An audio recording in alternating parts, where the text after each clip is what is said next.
morning, good morning, good morning. Wow, what a week. Been really slow in the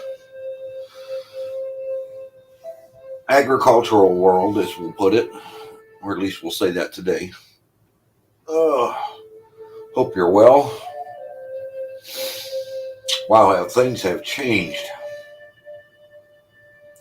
So much I'd love to talk about that we just can't.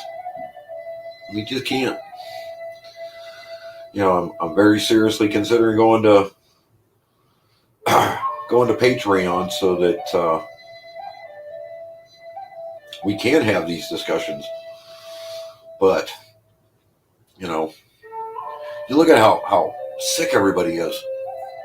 And I don't mean mentally. I'm mentally twisted myself. I'm just one of those kind of people. That's why I wrote the book, was to get it all in one place, get all the information together, get it out there, leave my mark. The second book is in the works, but oh my God, it is so hard between work and life and everything else that's going on. It's finding the time and finding the mental clarity. Well, good morning, Miss Gemma. I hope you're well, dear. Wanted to come on this morning and talk about people's planning their yards and planning their gardens for the year. Because so much of it is getting this stuff together beforehand, getting it together now, or at least starting to get it together before the weather breaks, before the seasons change, before the nightmare starts. I'm not seeing store shelves restocking very well.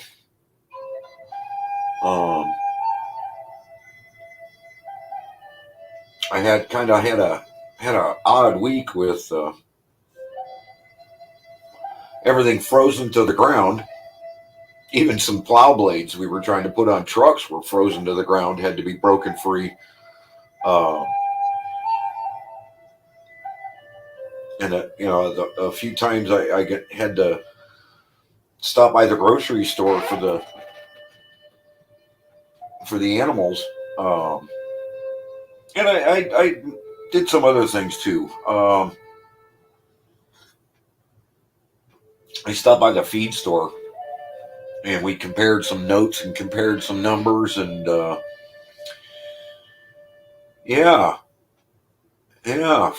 feed book store sales are doing okay. Nothing extravagant, not enough to live on, but they're doing okay. We're offering to do a local Q&A and book signing, but that went out on Facebook only. I didn't bring that here to YouTube because there's not a whole lot of people local to me. There should be more. There should be, honestly, because we're in such bad shape.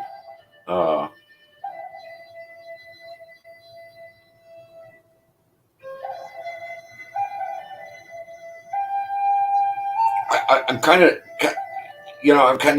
of struggling for thought here, because it's like, how do I approach people? Look at your house, look at your dwelling. And I know that's a weird place to start when you're looking at your yard or you're looking at your garden, but look along the edge of the soil and where it has left marks on the foundation of the house. And look how much it seems to have dropped. That's a complete sign, 100% sign that everything I've been talking about is going on. And it doesn't matter whether you have mulch or you have gravel or you have dirt right up to the foundation. All of them All of them, all year long, every house I went to, and it doesn't matter, new construction, old construction, 100-year-old homes, they all show these signs. You just stand back and you look at the foundation and you look at the dirt line, and you can see it's dropping, it's sinking. And that's not from lack of anything. That's that clayification I talk about, and the need for us to address the soils and the structure of the soil.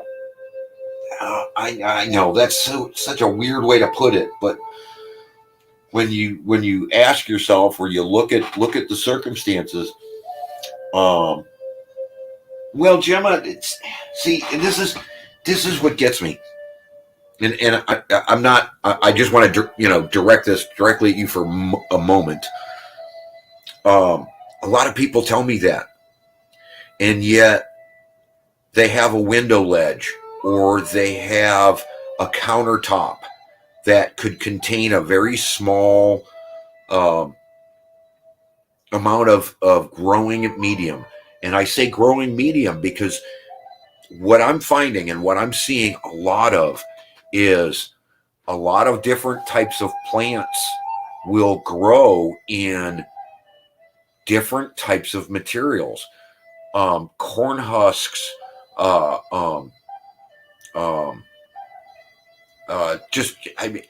wood chips, dirt, soil, rocks.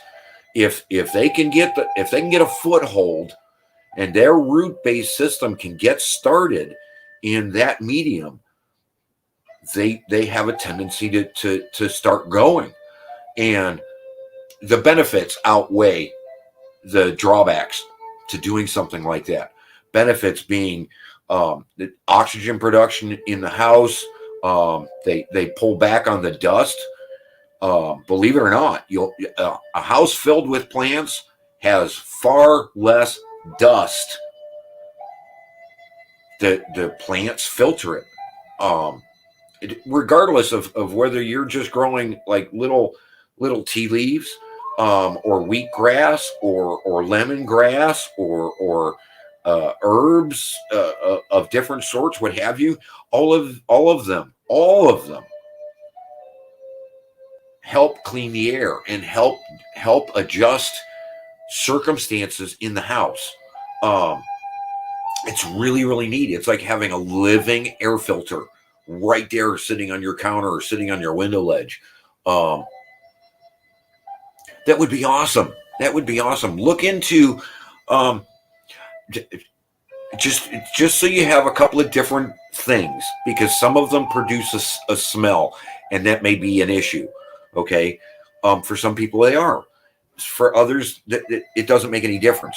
But look into like what is it? The cactus plant is a very minimal hands-on, where some of these others require a little bit more, where you have to have a grow light, or you have to have a certain amount of water per week, and you have to have, and and that's kind of where I was going with this. Was if you were to, even in your apartment building, if you just go outside and you look at the edge of the apartment building where the flower beds or the soil come in contact with the foundation, you'll see what I'm talking about. There's this recession line. I know I'm using really big words, and I'm even blowing myself away this early in the morning. But there's this drawback line. There's this where the soil used to be to where the soil is now. There's this issue going on, and it's global. It's a global problem. Soil replenishment, soil fixing. That's not a global problem. I know a lot of people are convinced that, oh, I've got bad soil and there's nothing I can do about it. And and I tend to roll my eyes to myself on that situation, because it's like,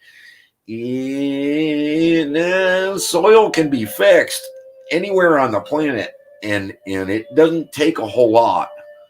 Um, it may require in some situations, it may require somebody to get off the couch and stop watching YouTube. God forbid.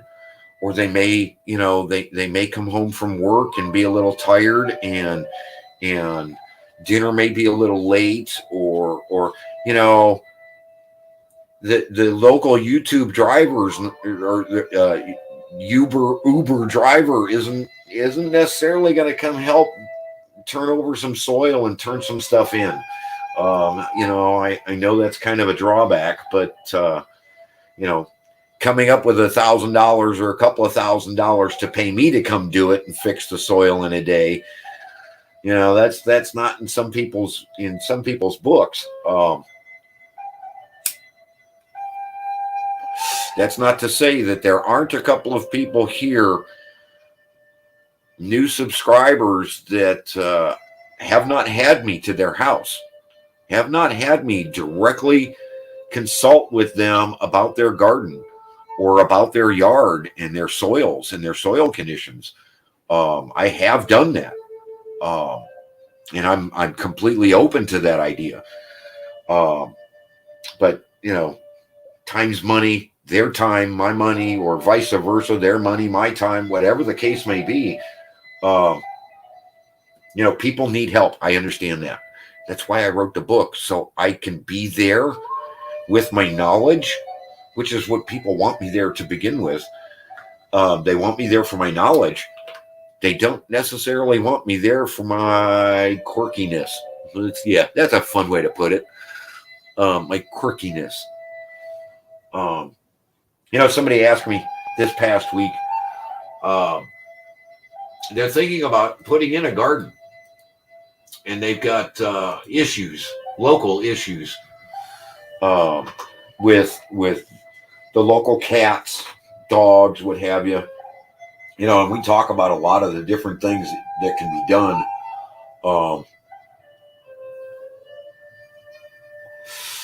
Obviously, you don't want to be growing catnip in your garden and then expect the cats to stay away. That's not going to work. One of the things I talk about is coffee grounds. And there's some smells that come from coffee grounds that cats just don't like. If you've ever seen a cat go over and sniff a cup of coffee and then back off, that's kind of what I'm talking about. If you change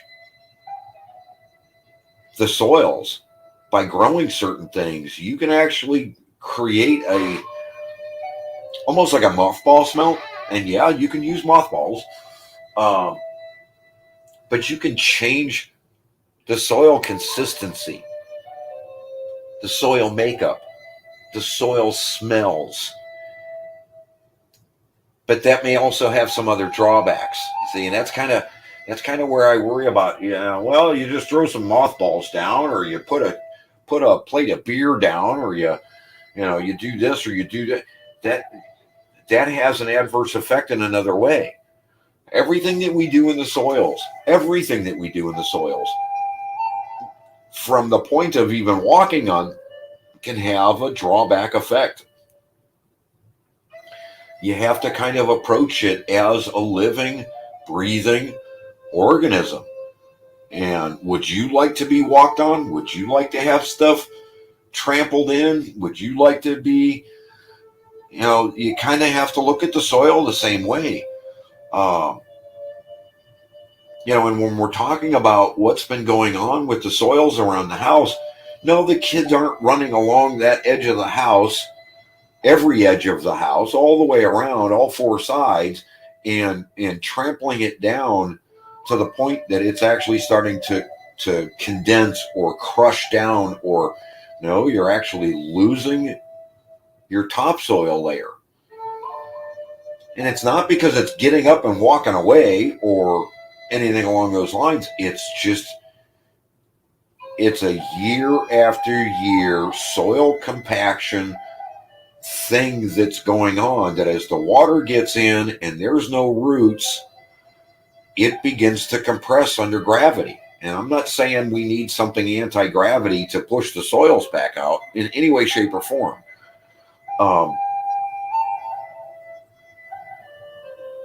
But by simply throwing some stuff down, a little bit of Epsom salt goes a long ways. I keep trying to tell people this, especially in a well-worn path. A little bit of Epsom salt will go a long way to softening that soil and allowing the roots to start working in there again. You know, you want to attract Mother Nature, not push her away. You kind of want to work the soils and work the garden, in other words, and get things working for you where you're not the one actually having to do the physical work. Mother Nature's doing it for you.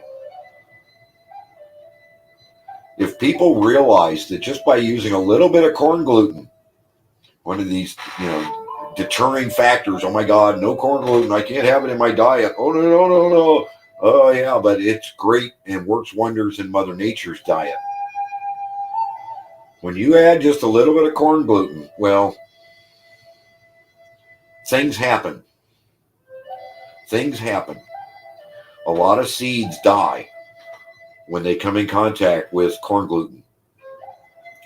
And that's one of those things, I keep hearing other individuals talk about, well, I'm gonna create a raised bed garden this year, and I'm gonna bring in new soils, and I'm gonna yeah, but what are you bringing in?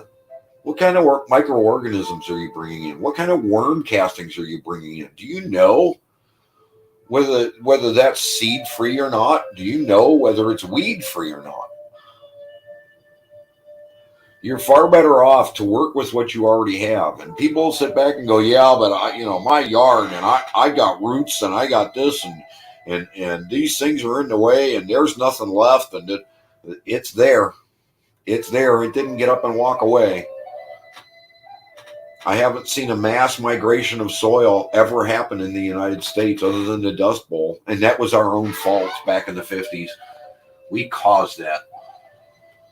And we're continuing to cause that on a global scale. And that's something we have to address. We don't need to be worrying about global warming when the situation in front of us is fixable. But if you're going to grow a new garden this year, you got to, what do you want to plant? What do you want to grow?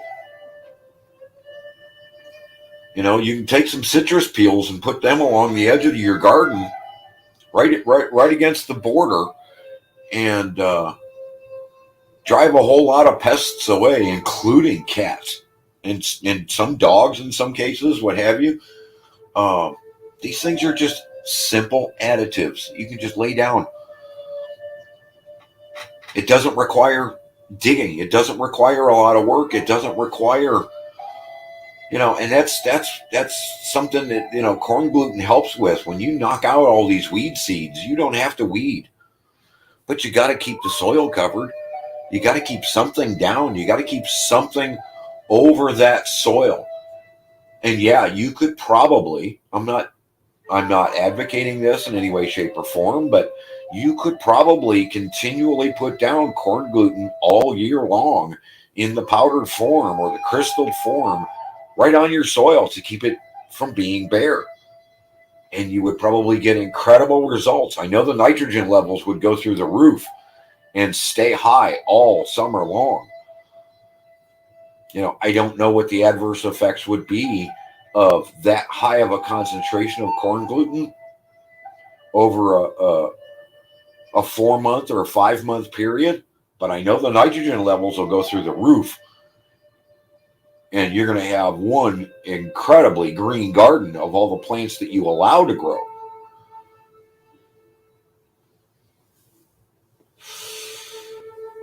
So much is available, so much knowledge and ways of doing things. If we can just get that mindset of what do we want out of our garden?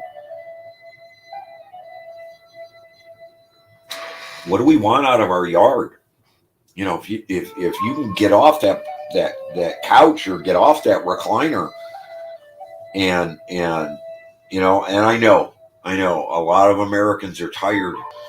They don't know why, and it's the bad foods. It's the It's the processed foods and all of this junk that's available that we're pouring into our systems, whether it be Frito-Lay chips or it be uh, uh, you know, a minute bowl of rice or something.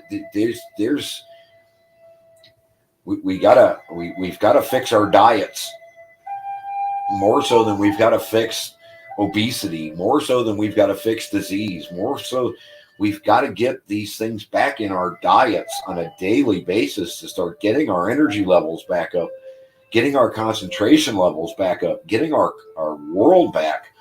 The more we sit and the more we stare at the idiot box, and I don't mean YouTube, I meant the other one, the controlled media station that we're watching, that is flooding us with misinformation on a continual basis. Oops, there I go again. More stuff that can't be said here. We got to turn that off and start opening books and start going a different direction. There's so much more available out of life, and we're letting it slip through our fingers.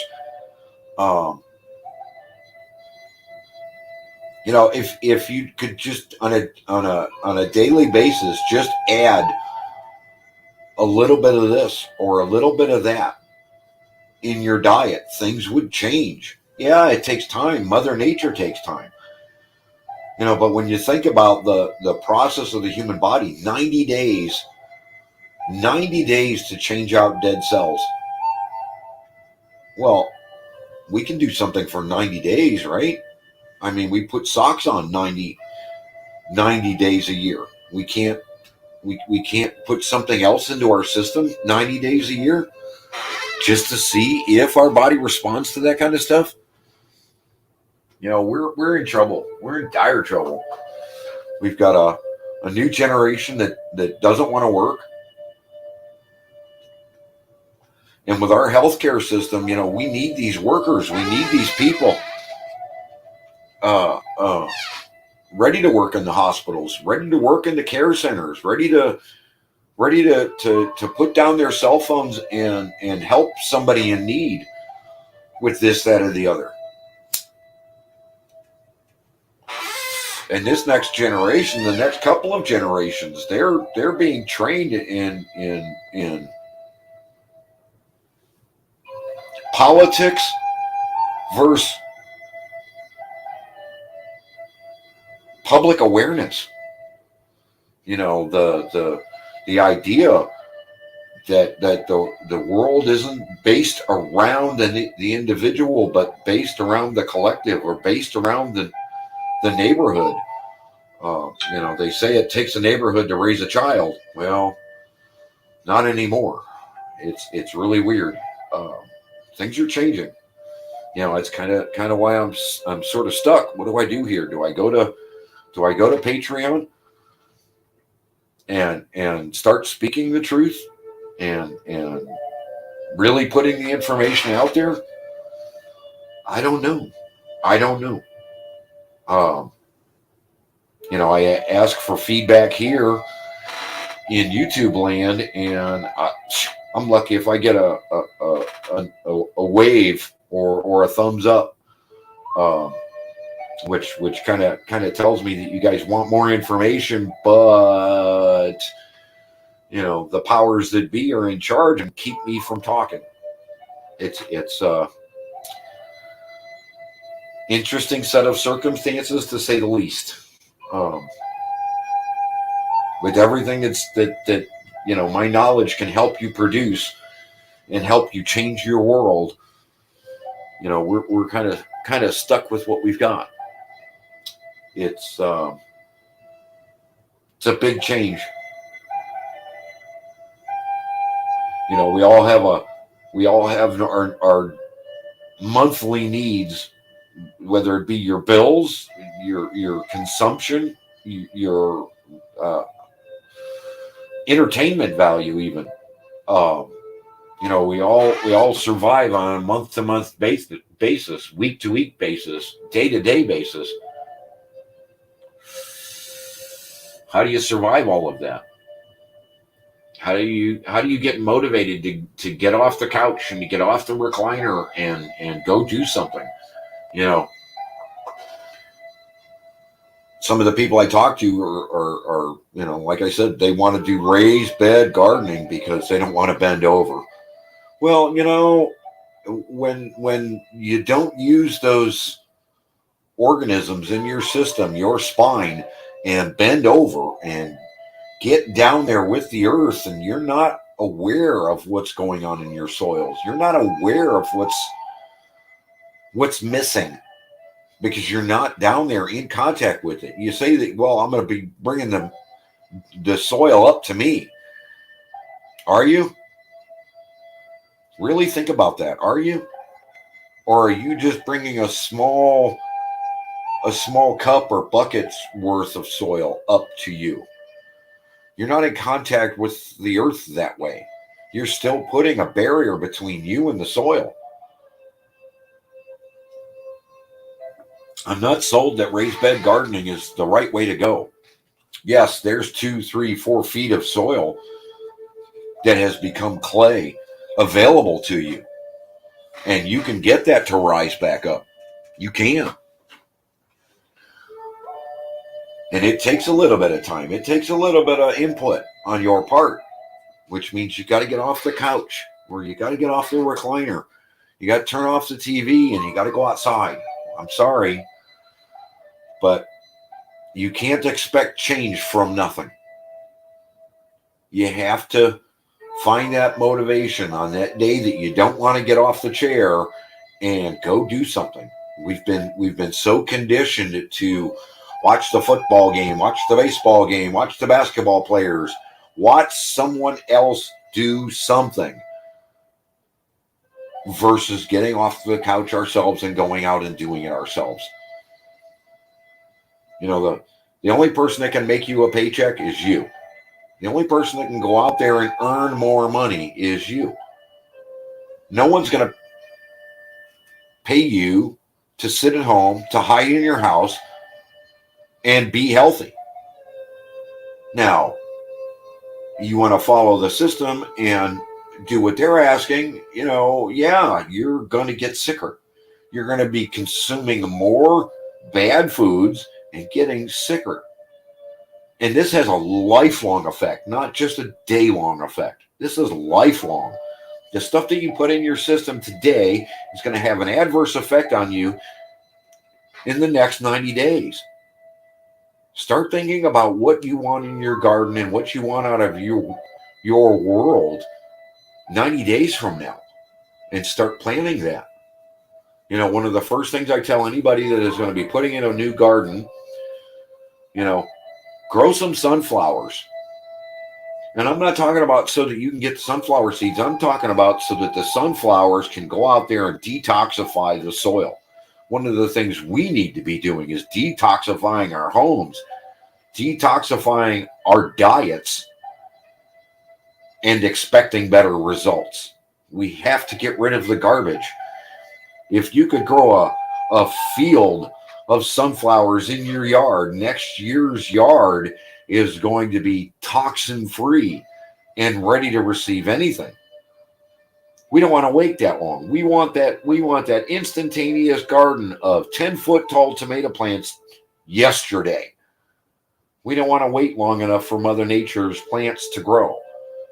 Well, that's all well and good, and using the book, The Green Wizard's Guide, you sure can have the best garden this year immediately by following the guide. And there are no adverse effects other than the soil is going to reward you, and the soil is going to come back, and the soil is going to get thicker and richer and browner and darker and more water filled and more water retentive as you wake things up. Well, it's been almost 30 minutes. I'm not seeing a whole lot of response here, so I'm not going to waste your time too much. Should I go to Patreon? Should I start building a channel over there of supporters? What do you guys think? You know, Yeah, I know you're looking for videos that you can actually see something. And I can do that, financially I can't do it right now, but I can do that with better cameras. I can do that under better circumstances. That's kind of, they talk about what can you give as a reward to your Patreons. Well, I've got a book.